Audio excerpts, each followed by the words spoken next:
The violence in Iraq and the prisoner abuse scandal are both taking headlines away from the progress that's really being made there. American soldiers are doing a good deal of work that rarely, if ever, makes the news.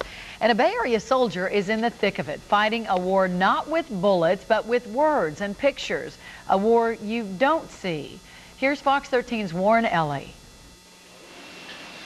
The daily briefing at the Coalition Press Center in Baghdad, a ritual rarely rich in sound bites, but usually chock full of stories that never make it home to the States. Firstly, on Ambassador Brimmer's schedule today. Reporters need conflict in their stories to make them exciting, to sell them to their editors.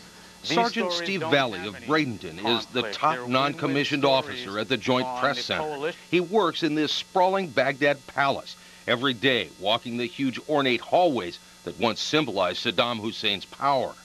But after 6 months in Iraq, Valley says he's powerless to get out stories about the other war. I interviewed him by satellite from Baghdad. Just within the past 2 days, the Coalition has renovated an elementary school.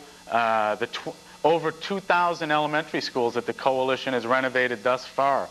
We have opened over 240 hospitals throughout the country. Before his reserve unit was called up last November, Valley worked for the Tampa Port Authority.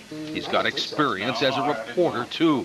Back home in Bradenton, Valley's 2 young sons and his wife wait. This is something that, he feels very strongly about, and I support him 100%. And yeah, I am very proud of him. Every day, Valley says, the good news stories fall by the wayside. Here's another one. Right in Baghdad, the Coalition just made a $2.5 million loan to a local businessman who's trying to streamline food production, which in turn will, give Iraqis better food to eat, but also create employment and create economic development. But the questions are about prisoner abuses. There will be more than apology. Yes. And nothing about economic development. These stories don't have any conflict. They're win-win stories on the Coalition side and for the Iraqi side.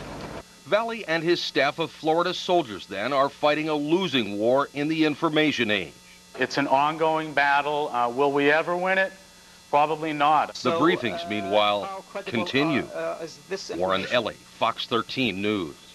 And of course, we couldn't show you the video of the newly renovated schools or the hospitals or the food processing project because no media covered the story.